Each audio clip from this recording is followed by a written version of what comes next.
यांना आमंत्रित केलेलं आहे।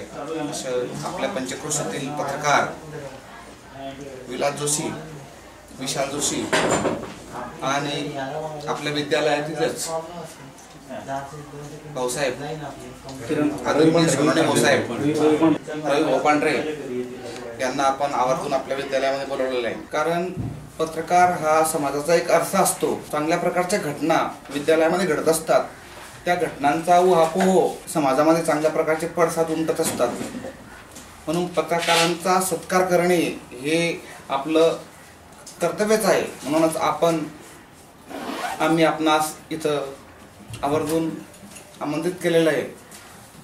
तर आज या दिनी रवी भोपांड्रे यांचा सत्कार आमच्या विद्यालयाचे प्राचार्य आदरणीय दादासाहेब बेटे चौधरी सर यांनी करावं असं मी त्यांना विनंती करतो। साहेब भाऊसाहेब यांनी त्यांचा सत्कार करावा अशी मी त्यांना विनंती करतो।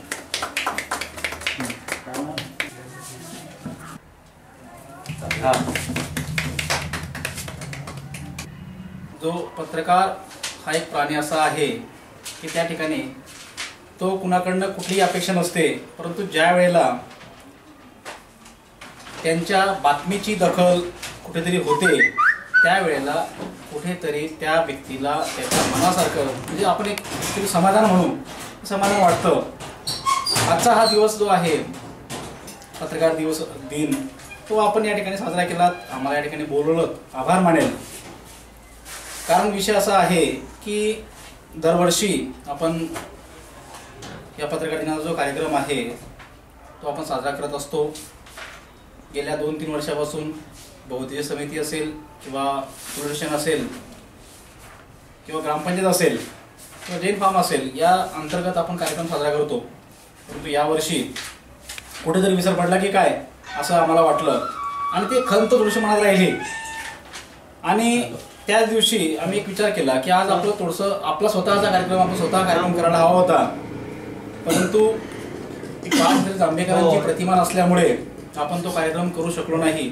ही एक खंत थोडीशी आजही मनात आहे, परंतु पुढच्या वेळेला ही खंत कुठेतरी दूर व्हावी यासाठी आमच्या स्वयंवर्गणीतून आपण एक बाळशास्त्री जांभेकरांची प्रतिमा आपण एक शाळेला अर्पण करू आणि पुढच्या वेळेस त्या बाळशास्त्री जांभेकरांच्या प्रतिमेसह आपण हा कार्यक्रम करू। कारण सगळे मला या ठिकाणी शिक्षक राहून गेलेले आहेत, सगळे माझे गुरुवर्य आहेत। तरी मी एवढं सांगू इच्छितो की दरवर्षी सालापत्राप्रमाणे वाकोतला आता सरांनी सांगितलं की बहुउद्देशीय संस्था, ग्रामपंचायत, जैन चॅरिटी किंवा पोलीस स्टेशन यांच्या माध्यमातून फक्त चेहरा चेंज झाला। दरवर्षाला पत्रकार दिन साजरा होत नाही असं नाही, फक्त एकच की कंटिन्यू अखंड असं कोणी हे व्रत चालू केलेलं नाही, ठेवलेलं नाही। प्रत्येक वेळेला चेहरा नवीन, लोक नवीन, फक्त एवढंच की कमीत कमी आमचा विसर कुणाला कमीत कमी आठवण आहे, विसर परत चाललेला नाही। तर मी शाळेचं आमच्या पत्रकार बंधुवांच्या वतीने सहर्ष आभार व्यक्त करतो की त्यांनी आम्हाला या ठिकाणी बोलवलं, आमचा उचित असा सत्कार केला। कमीत कमी आमच्या कार्याची थोडीशी जी जाणीव आहे ती कुठेतरी आहे।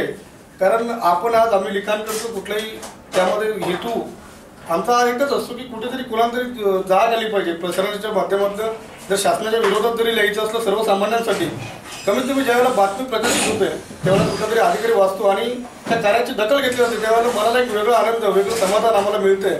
मी पुण्याच्या शाळेचे आभार मानतो। यांनी मार्गदर्शन शब्द बोलावे असं मी त्यांना दर्पणकार जांभेकर यांचं मी स्मरण करतो सर्वप्रथम, आणि आमच्या विनंतीला मान देऊन आपण सर्व पत्रकार आमच्या शाळेमध्ये आलेत याबद्दल सर्वात आधी मी आपले आभार मानतो। आपल्याला माहीतच आहे की पत्रकार जो असतो हा लोकशाहीचा एक चौथा खांब म्हणून आपण मानतो आणि पूर्वीपेक्षा आता पत्रकारिता जास्त प्रगल्भ झाली असं म्हणायला हरकत नाही, कारण पत्रकारितेचे माध्यमही बदलले आहेत। डिजिटल पत्रकारिता म्हणू आपण त्याला किंवा दुसरा शब्द वापरतो, इलेक्ट्रॉनिक पत्रकारिता असा शब्द वापरतो, इलेक्ट्रॉनिक मीडिया हा शब्द आपण वापरतो। त्याच्यामुळे पत्रकारितेची ताकद पूर्वीपेक्षा जास्त प्रभावी झाली आणि तिची गतीही वाढली। पत्रकारितेच्या माध्यमातून पूर्वी 2 दिवसांनी 3 दिवसांनी बातमी यायची, आता लाईव्ह बातमी सुद्धा आपण देऊ शकतो अगदी इन्स्टंट, आणि त्याची ताकद प्रचंड आहे। आपण सर्व सामर्थ्यशाली जरी कोणी नेता असला तरी त्या नेत्यावरती आपण प्रभावीपणे मांडू शकतो. त्यांच्या विरोधामध्ये जर त्यांनी काही चूक केली असेल तर ती चूक दाखवण्याची क्षमता फक्त एकाच व्यक्तीमध्ये असते आणि ती व्यक्ती म्हणजे पत्रकारिता. आणि या पत्रकारितेच्या माध्यमातून जे वंचित असतात की ज्यांचा वाली कोणीही नसतो, यांचे खरे वाली असतात ते पत्रकार. आणि त्याच पत्रकारांच्या माध्यमातून वंचितांच्या समस्या सोडवल्या जातात आणि त्यांनी त्या अखंड सोडवत राहाव्यात. आणि ज्यांचा वाली कोणी नाही असा वंचितांच्या पाठीशी खंबीरपणे उभं राहावं आणि त्यांच्या समस्या सोडवाव्यात अशी मी त्यांना विनंती करतो. आणि त्यांनासुद्धा या पत्रकारितेच्या माध्यमातून त्यांची प्रगती हो आणि त्यांना पत्रकारितेतील पुरस्कार मिळावो अशी सदिच्छा मी व्यक्त करतो. धन्यवाद. पत्रकार दिनानिमित्त या ठिकाणी उपस्थित असलेले गावकरीचे रविभाऊ पांढरे, तसंच दैनिक सकाळचे विलासभाऊ जोशी, देशोन्नतीचे विशाल जोशी यांनी आपला वेळात वेळ काढून या ठिकाणी उपस्थिती दिली, त्याबद्दल मी शाळेच्या वतीनं सर्वांचं आभार त्या ठिकाणी मानतो.